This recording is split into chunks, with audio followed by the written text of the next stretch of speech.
Oke, karena kita ingin mengawalinya dengan mendesain tabel yang kita butuhkan, teman-teman bisa mengakses di dalam menu dokumentasi di bagian database migrations, di mana di sini teman-teman bisa melihat terdapat dokumentasi bagaimana membuat desain tabel atau database dengan menggunakan kelas PHP, dan kita bisa mengenerate filenya.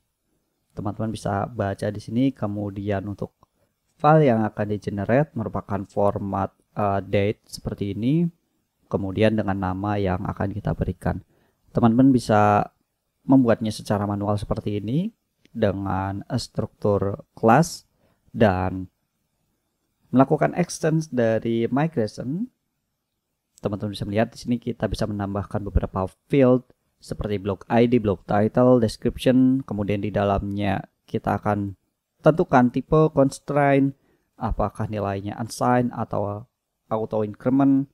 Kemudian varchar, text, untuk type-nya sendiri sama seperti kita mendefinisikan di dalam SQL, dan terdapat method up dan down karena kita bisa melakukan rollback atau membatalkan proses migration atau proses import ke dalam database secara otomatis. Dan mungkin terdapat beberapa cara lainnya, atau bisa teman-teman lihat di dalam dokumentasinya bagaimana membuat kelas tersebut dan melakukan import ke dalam database dengan menggunakan PHP Spark Migrate. Dan kita akan coba untuk membuat migration baru. Teman-teman bisa melihat di sini terdapat PHP Spark Migrate create, kemudian file name-nya. Oke, kita bisa coba di dalam terminal milik project coordinator tersebut, PHP Spark Migrate create dengan nama contacts, karena kita akan membuat tabel contacts. Dan bisa teman-teman lihat di dalam app database migrations terdapat file yang kita generate dengan format date sebelumnya, dan terdapat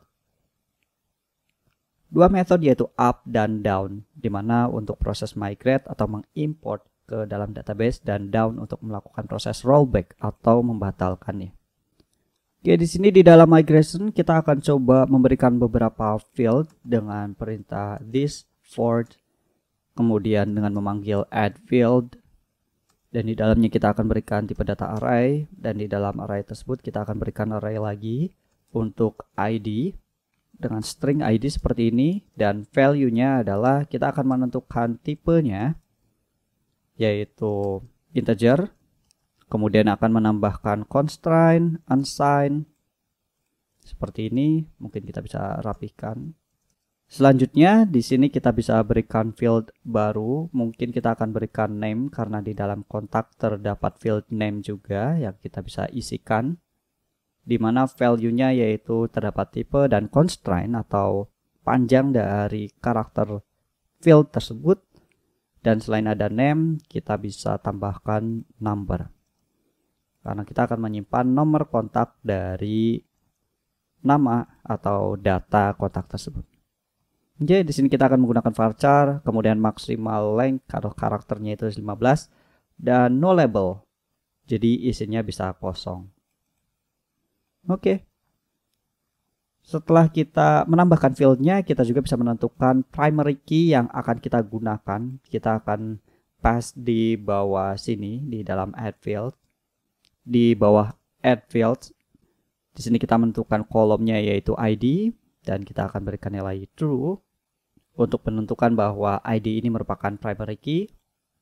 Dan selanjutnya adalah kita akan buat tabel dari field yang sudah kita desain di sini dengan nama tabelnya itu contacts.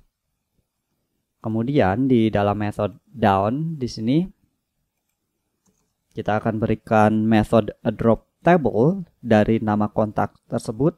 Jadi jika kita ingin membatalkan tabel kontaks ini untuk kita import di dalam database, kita bisa melakukan rollback untuk tabel kontaks tersebut. Jika teman-teman sudah membuat database di sini, kita coba hubungkan ke dalam file env yang sudah kita buat di dalam .env. Kita sudah sediakan seperti ini. Dan jika sudah, kita bisa coba jalankan perintah Spark, yaitu PHP Spark Migrate seperti ini. Dan bisa teman-teman lihat di sini kita berhasil menjalankan migration dan file contact sudah kita import. Kita bisa lihat di dalam database terdapat tabel migrations untuk mencatat history dari kelas yang kita import atau migrations yang kita import. Dan di sini terdapat tabel kontak dengan struktur yang sudah kita buat sesuai dengan yang kita tuliskan di dalam file migration tersebut. ID sebagai primary, name dengan varchar, length-nya itu 100 atau constraint-nya itu 100, dan number pun kita sudah tentukan dengan null label. Dan migrate tersebut menjalankan metode up yang di sini, dan pada saat kita ingin menjalankan metode down, kita perlu untuk menggunakan rollback seperti ini. Kita pilih yes, maka tabel tersebut akan hilang dari database. Kita bisa coba refresh dan teman-teman bisa melihat di dalam konten migrations pun tidak ada migration contact dan tabelnya pun hilang. Jadi pada saat kita coba ingin mengembalikannya lagi, kita bisa jalankan migrate dan tabelnya kembali ke semula. Oke, di video selanjutnya kita akan coba untuk membuat dummy data dengan menggunakan fitur table seeders dari Coordinator.